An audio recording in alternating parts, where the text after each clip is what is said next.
ইয়া আইয়ুহাল্লাযীনা আমানু যকুরুল্লাহ।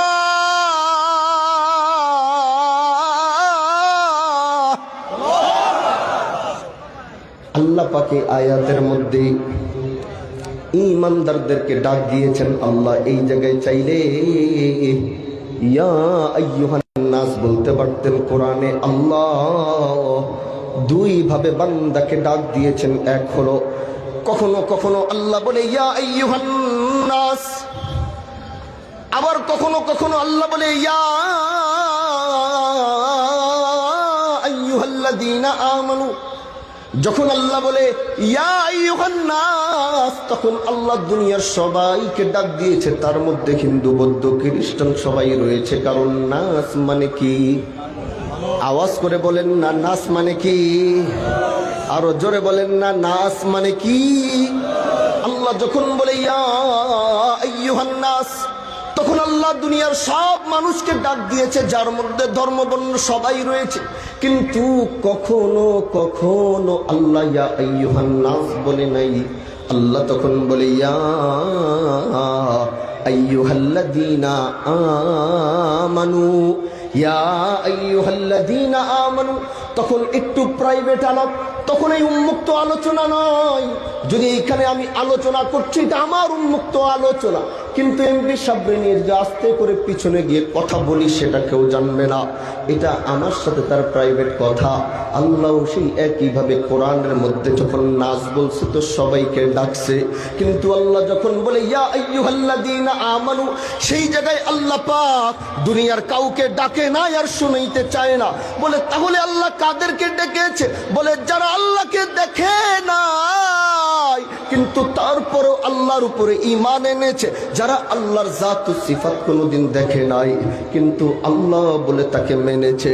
আমানতু বিল্লাহি ওয়া মালাইকাতিহি ওয়া কুতুবিহি ওয়া রুসুলিহি ওয়াল ইয়াউমিল আখির ওয়াল কদরি খাইরিহি ওয়া শাররিহি মিনাল্লাহি তাআলা ওয়াল বাতি বাদাল মাউত। যারা এক কার উপর ঈমান এনেছে? আওয়াজ করে বলেন না, কার উপর ঈমান এনেছে? এটাই মজমার আওয়াজ না, ঈমানের আওয়াজ দিয়ে।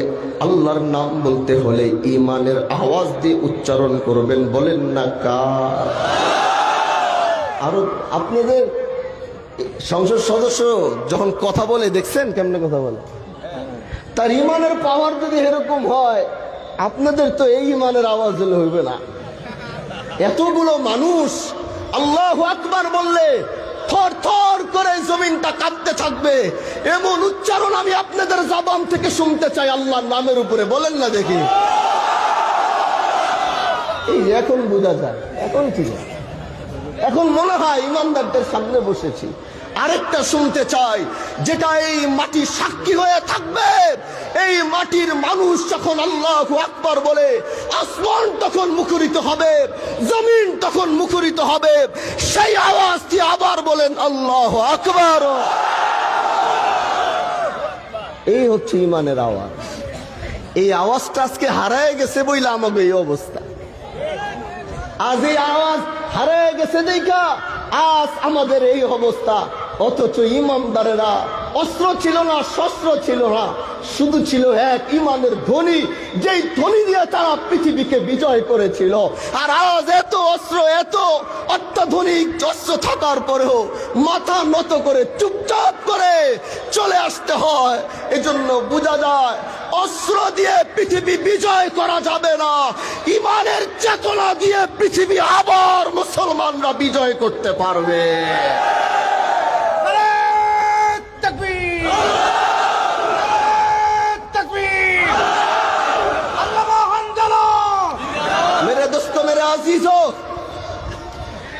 এবার আল্লাহ বলে আমি কাউকে ডাকি নাই, আমি তোমাকে ডাকছি।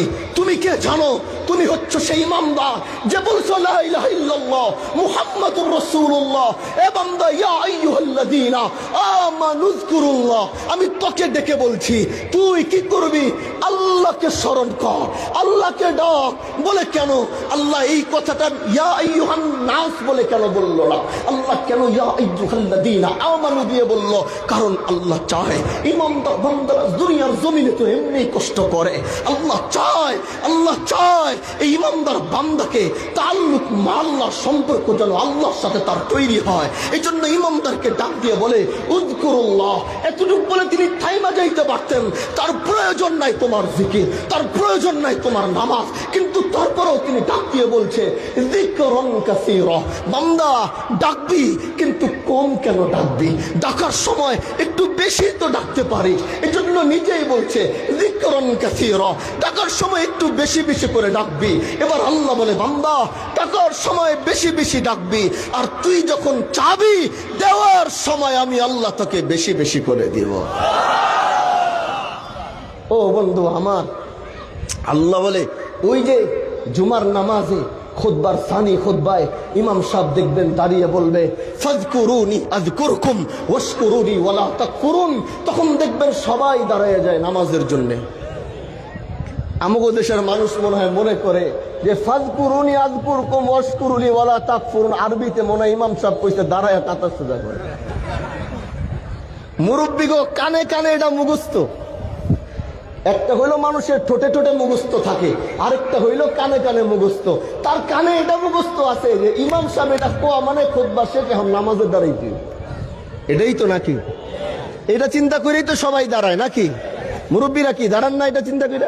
হ্যাঁ, কিন্তু কোনদিন জানতে চান নাই এই যে এই শেষ খুতবায় আইসা ইমাম সাহেব বলছে ফাযকুরুনি আযকুরকুম, কোনদিন তো জানতে চাই নাই। আজ এই ময়দান থেকে আমি আপনাদেরকে বলে যাচ্ছি, আগামীর জুমায় যখন আবার ইমাম সাহেব এইটা খতিব সাহেব আবার যখন এটা তেলাওয়াত করবে, তখন আপনার মনে পড়ে যাবে আরে হামদুল্লাহর সাহেব তো ওই দিন মাহফিলে এই আয়াতটা তেলাওয়াত করে বলছিল কি জানো? আল্লাহ বলে ফাযকুরুনি, বান্দা তুই আমাকে মনে করবি, ফাযকুরুনি তুই আমাকে স্মরণ করবি, ফাযকুরুনি তুই আমার জিকির করবি, ফাযকুরুনি তুই আমাকে ইয়াদ করবি, আযকুরকুম আমি আল্লাহ তোকে মনে করব, আযকুরকুম আমি তোকে স্মরণ করব, আযকুরকুম আমি তোকে ডাকবো। এই মিয়া কি মনে করেছেন আপনি দুনিয়ার আমার মতো নগণ্য গুনাহগার, যার গুনার পাহাড় হয়ে গেছে, যার অপরাধের পাহাড় হয়ে গেছে, যার গুনার শেষ নাই, যার অপরাধের শেষ নাই, তিনাকে কে ডাকবে? जिसने आसमान बनाया तिनाके के डाकबे, जिसने जमीन बनाया अरे तिनाके के डाकबे, अरे जो जन्नत के मालिक है, अरे আমার মতো গুনাহগার নগণ্যকে আসমান থেকে আহকামুল হাকিমিন যদি আমার মতো নগণ্যকে ডাকে, আমার দুনিয়া এর থেকে বড় পাওয়া আর কি থাকতে পারে যে আমার আল্লাহ আমাকে ডাকছে? আমার রব কি মিথ্যা কথা বলছে? আওয়াজ করে বলেন আল্লাহ কি মিথ্যা বলছে? কোরআন বলছে লা তাবদীলা লিকালিমাতিল্লাহ, আল্লাহ যেটা একবার বলে ওইটার কোনো তাবদীল হয় না, ওইটার কোনো পরিবর্তন হয় না। আল্লাহ যদি বলে থাকে আমি তোরে ডাকবো, তার মানে তিনি তোমাকে ডাকবে। তোমরা এখানে 100 মানুষ, আল্লাহ বলে তোরা 100 মানুষ মিলে আমাকে ডাকবি, আমি আসমানের আরশের সামনে পৃথিবীর সমস্ত ফেরেশতাদেরকে বসিয়ে তোদেরকে ডাকবো। এই জন্য এই কলবের মধ্যে দুনিয়া দুনিয়া বাদ দাও। অনেক তো দুনিয়া ঢুকাইলা, কি পাইছো দুনিয়া ঢুকায়া? কি দিছে তোমাকে এই দুনিয়া? যে দুনিয়ার কথা আল্লাহ বলে ওমাল হায়াতুদ দুনিয়া ইল্লা মাতাউল গুরুর।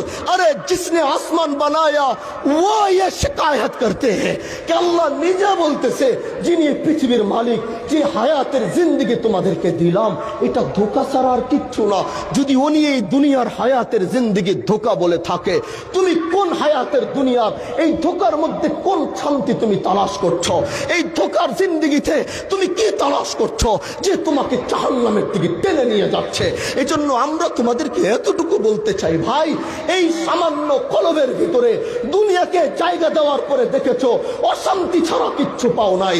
স্ত্রী গালিগালাজ করে, স্বামী গালিগালাজ করে, পুত্র সন্তান নিজের হাত দিয়ে বাবাকে পিটায়, এটা হচ্ছে দুনিয়ার তামাশা। আর যদি সুকুন সাথে একটু বাঁচতে চাও, সুকুন নিয়ে একটু থাকতে চাও, তাহলে ওয়ালা যিকরুল্লাহি আকবার, আল্লাহর জিকিরকে কলবের ভিতরে ধারণ করো। রব্বে কায়নাতের কসম করে বলবো, তোমার থেকে শান্তিতে পৃথিবীর আর কেউ থাকতে পারবে না। আল্লাহ আল্লাহ ডাকার মধ্যে যে নেশা, পৃথিবীর সব নেশা ছাড়ানো যায়। রিহাব আছে, রিহাবে নিয়ে গেলে যত বড় নেশাই হোক ট্রিটমেন্ট আছে, ট্রিটমেন্টের মাধ্যমে তোমার সেই নেশাকে দূর করার পদ্ধতি প্রযুক্তি পৃথিবীতে তৈরি হয়েছে। কিন্তু কারো যদি একবার জিকিরের নেশা লাইগা যায়, কারো যদি একবার জিকিরের খোরাক সে পায়া যায়, আল্লাহ আল্লাহ বলার ডাকের মজা তার কলবে যদি একবার লাইগা যায়, লা ইলাহা ইল্লাল্লাহ ডাকার মজা তার কলবে যদি একবার লাইগা যায়, আল্লাহু আল্লাহু ডাকার মজা তার কলবে যদি একবার লাইগা যায়, গোটা পৃথিবীটা তার পায়ের সামনে রাখার পরেও তারপরেও তাকে জিকিরের নেশা থেকে বের করা সম্ভব না। এজন্য ভাই, এই জিকিরের পানিটা, নেশার পানিটা একটু পান করো। বলে জিকির দিয়া কি পাওয়া যায়? জিকির দিয়া জমি পাওয়া যায়? বলে না। জিকির দিয়া বাড়ি পাওয়া যায়? বলে না। জিকির দিয়া কি গাড়ি পাওয়া যায়? বলে না। জিকির দিয়া কি ব্যবসা পাওয়া যায়? বলে না। ওই জিকির দিয়া কি পাওয়া যায়? বলে জিকির দিয়া আল্লাহ পাওয়া যায়, আল্লাহ পাওয়া যায়, আল্লাহ পাওয়া যায়। আর যার আল্লাহ হয়ে গেছে, দুনিয়া তার হয়ে গেছে। আলাদা আলাদা করে খুঁজার কি দরকার? একজনকে নিজের বানায় নাও না, আসমান তোমার হয়ে যাবে। একজনকে নিজের বানায় নাও না, জমিন তোমার হয়ে যাবে। একজনকে নিজের বানায় নাও না, কুল কায়নাত তোমার হয়ে যাবে। একজনকে নিজের বানায় নাও না, হাসর তোমার হয়ে যাবে। একজনকে নিজের বানায় নাও না, জান্নাত তোমার হয়ে যাবে। বলে উনি কে? বলে হুয়াল্লাহুল্লাযী লা ইলাহা ইল্লা হুয়ার রহমানুর রহিমুল মালিকুল কুদ্দুসুস সালামুল মুমিন আল মুহাইমিন আল আজিজুল জাব্বারুল মুতাকাব্বির আল খালিকুল বারিউল মুসাউবিরুল গফফারুল কাহ্হার আল الوهاب الرزاق الفتاح العليم القابض الباسط الخافض الرافع المعز المذل السميع البصير الحكم العدل اللطيف الخبير الحليم العظيم الغفور الشكور العلي الكبير الحفيظ المقيت الحصيب الجليل الكريم الرقيب المجيب الواسع الحكيم الودود المجيد الباعث الشهيد الحق الوكيل القوي المتين الولي الحميد المحسن المبدئ المعيد المحيي المميت الحي القيوم الواجد الماجد الواحد الأحد الصمد القادر المقتدر المقدم المؤخر الأول الآخر الظاهر الباطن الوالي المتعالي بر التواب المنتقم العفو الرؤوف مالك الملك ذو الجلال والإكرام المقسط الجامع الغني المغني المانع الضار النافع النور الهادي البديع الباقي وارث الرشيد الصبور وہی ہے تو میرے اللہ.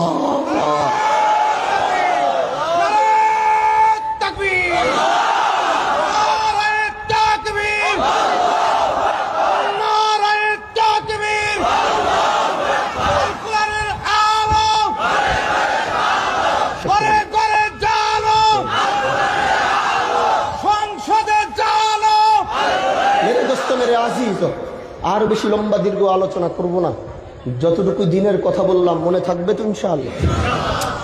শেষ আয়াতে আল্লাহ বলে ওয়াসাব্বিহুহু বুকরাতাম ওয়া আসীলা, সকালের একটা সময়, সন্ধ্যার একটা সময়, দুনিয়ার সবকিছু একদিকে রাইখা একটু মনোযোগী দাও আল্লাহ আল্লাহ ডাকার মধ্যে। একটু আমাকে ডাকো, আমাকে ডাকো। তুমি আমাকে বলবা আল্লাহ। তুমি বলছো একবার, এই আওয়াজ যখন সাত আসমান ভেদ করে আরশে আজিম পর্যন্ত পৌঁছায় যায়, আমি তখন কি বলি জানো? বান্দা বলে না আল্লাহ আমি জানি না। আল্লাহ কয় তুমি ডাক দিছিলা মাত্র একবার আল্লাহ বইলা। এই আওয়াজ আমার কাছে আসার পরে আমি সাথে সাথে বলা শুরু করছি, ও বান্দা তোর আল্লাহ হাজির, ও বান্দা তোর আল্লাহ হাজির, ও বান্দা তোর রব হাজির, ও বান্দা তোর আল্লাহ হাজির, ও বান্দা তোর আল্লাহ হাজির, ও বান্দা তোর রহমান হাজির, ও বান্দা তোর আল্লাহ হাজির, ও বান্দা তোর আল্লাহ হাজির, ও বান্দা তোর আল্লাহ হাজির, ও বান্দা তোর আল্লাহ হাজির। তুই আমাকে ডাকছস একবার, আমি আল্লাহ তোর ডাকের জবাব 10 বার দিয়ে বলেছি তোর আল্লাহ হাজির। যাও না তোমার মালিকরে 10 বার ডাক দাও, 10 বার তার কাছে যাও, বিরক্ত হয়ে যাবে। একবার তারে ডাকো, 2 বার ডাকো, একবার চাও, 2 বার চাও, বিরক্ত হয়ে যাবে। ওনার সিফাত আর ওনার জাতি তো আলাদা। এই জন্য আল্লাহকে আগে চিনতে হবে, তার সাথে মোহাব্বত বাড়াইতে হবে। পারবো তো ইনশাআল্লাহ? আওয়াজ করে বলেন পারবো ইনশাআল্লাহ। আল্লাহ যেন আজকের এই মাহফিলকে কবুল করে। তার শেষ করার আগে আরেকটি কথা বলেই বিদায় নিব। বিদায় নিব বলতে বাবা আছেন, সংসদ সদস্য আমাদের মাসুদ সাহেব আলোচনা করবেন, বাবা আপনাদেরকে নিয়ে দোয়া করবে।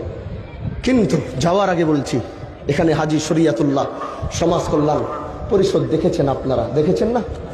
এই সমাজ কল্যাণ পরিষদটা আমরা দিনের জন্য ইসলামের জন্য, দেশের জন্য, দেশের মানুষের জন্য কাজ করার জন্য একটি সামাজিক মাধ্যম বানিয়েছি, যেটি কোনো রাজনৈতিক নয়, অরাজনৈতিক, যেটা সামাজিকভাবে দেশের জন্য, মানুষের জন্য একটু কাজ করবে। ভাগ্যিস ভালো আজকে এমপি সাহেব আছে, তার পাশেই বলতেছি, নলেজে থাকলে, তিনারও সহযোগিতা থাকলে তিনি আমাদের এটাকে আরো বিদ্যমান করার জন্য, এলাকার মানুষের কাছে পৌঁছে দেওয়ার জন্য সহযোগিতা চাইলে উনিও করতে পারবেন। এজন্য প্রিয় ভাইরা আমার, বাহাদুরপুরের মুহিদ্দিনরা যারা আছেন তাদেরকে বলছি, আপনারা অনুরোধ করে বলছি, এই সংগঠনটাকে আপনাদের এই এলাকায় প্রত্যেকটা ওয়ার্ডে ওয়ার্ডে, প্রত্যেকটা গ্রামে গ্রামে, আপনাদের থানায় এটার একটি মজবুত আপনারা কমিটি করতে পারবেন না ইনশাআল্লাহ? বলেন পারবেন না ইনশাআল্লাহ? বাহাদুরপুরের, বিশেষ করে বাহাদুরপুরের যারা আছেন তাদেরকে নিয়ে আমরা চাই এই এলাকার অসহায় মানুষগুলো, এই এলাকার বিদ্যমান কাজগুলো, এই এলাকার মাদক মুক্ত একটি সমাজ গড়ার জন্য পুলিশ কতটুকু পারবে? এমপি সাহেব কি একলা পারবে মাদকের বিরুদ্ধে যুদ্ধ করতে? এই সংগঠন আপনাদের এমপি সাহেবের যত লোকজন আছে তারা ঐক্যবদ্ধ হয়ে প্রশাসনকে সাথে নিয়ে এমপি মহোদয়ের কাজের ভিতরেও যেন সহযোগিতা করা যায়, এরকম একটি প্ল্যাটফর্ম আপনাদের এলাকায় তৈরি করতে হবে। কি বলেন ইনশাআল্লাহ?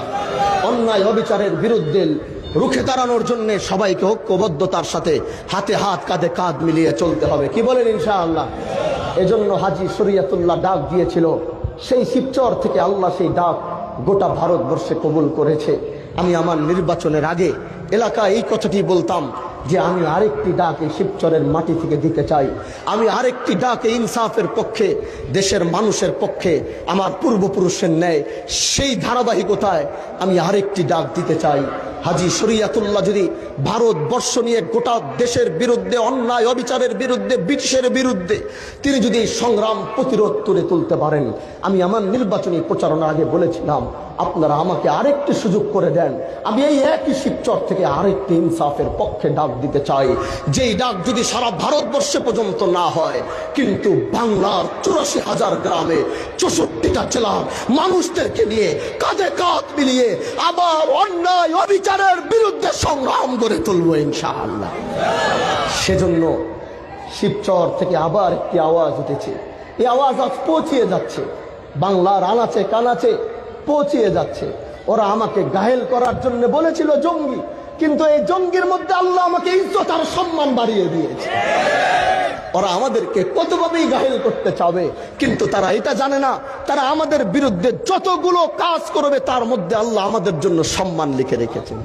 হযরত ইব্রাহিম আলাইহিস সালামকে আগুনে পুরানোর জন্য পাঠিয়েছিলেন, ইব্রাহিমকে জ্বালিয়ে দেওয়ার জন্য, কিন্তু ওইখানে আল্লাহ ইব্রাহিমের জন্য কষ্ট না রেখে ওখানে ইব্রাহিমের জন্য সুকুন আর শান্তি রেখেছিলেন। আমরা তো সেই ইব্রাহিম আলাইহিস সালামেরই উত্তরসূরি, আমরা তো সেই নবী ওয়ারিসদেরই উত্তরসূরি। এজন্য আমাদের কষ্টের জায়গাগুলোতেই আল্লাহ আমাদের জন্য ইজ্জত আর সম্মান রেখেছে। উনি বছরের পর বছর কারাবরণ করেছে। যখন কারাবরণ করে এলাকার মানুষকে এসে বলেছিল যে আমার কারাবরণ করার কারণ কোনো দুর্নীতি আর চাঁদাবাজি নয়, আমি দেশের পক্ষে, মানুষের পক্ষে কথা বলেছিলাম, এই কথাগুলো আপনাদের দিলের ভিতরে নাড়া দিয়েছিল। তার মানে কি? এই কষ্টের মাধ্যমে আল্লাহ তাকে ইজ্জত আর সম্মানের আসনে বসানো সব রাস্তা আহকামুল হাকিমিন নিজে তৈরি করে দিয়েছে। এটাই দুনিয়ার নিয়ম। যারা ন্যায়ের পক্ষে থাকবে, ইনসাফের পক্ষে থাকবে, আল্লাহ তাদের রাস্তা এইভাবেই পরিষ্কার করে দিবে। তাদের মঞ্জিল পর্যন্ত যাওয়ার জন্য আল্লাহ নিজের সহযোগী যদি হয়, দুনিয়ার সবাই মিলেও কিছু করা সম্ভব না। এজন্য হাজী শরিয়াতুল্লাহ সমাজ কল্যাণ পরিষদ এই পটুয়াখালীর প্রতিটা মানুষের ভিতরে হাজী শরিয়াতুল্লাহ সে আদর্শকে ধারণ করে আবার সেই সংগ্রামী সংগঠনকে আবার মজবুত করার জন্য আপনারা প্রস্তুত আছেন তো ইনশাআল্লাহ? আল্লাহ তুমি কবুল করো, বলেন আমিন। আমার ভাই আসবে সব সময় আপনাদের কাছে, আমাদেরকে তো এখন একটা দায়িত্বে পাঠিয়েছেন, আমরা চেষ্টা করব সব সময় আসা। কোনোদিন না আসতে পারলে আমার ভাই আপনাদের কাছে আসবে, সফর করবে, আমাদেরকে যেভাবে ভালোবাসা দিচ্ছেন, মুহাব্বত দিচ্ছেন, হাজী শরিয়াতুল্লাহর বংশের যে সন্তান আসবে তাকে একইভাবে রেসপেক্ট করবেন, সম্মান করবেন, ভালোবাসবেন। আল্লাহ আমাদের সবাইকে যেন ভালো রাখে। আর বেশি লম্বা কথা নয়, এত লম্বা সময় আমি আপনাকে বসিয়ে রেখে আন্তরিকভাবে আমি দুঃখিত।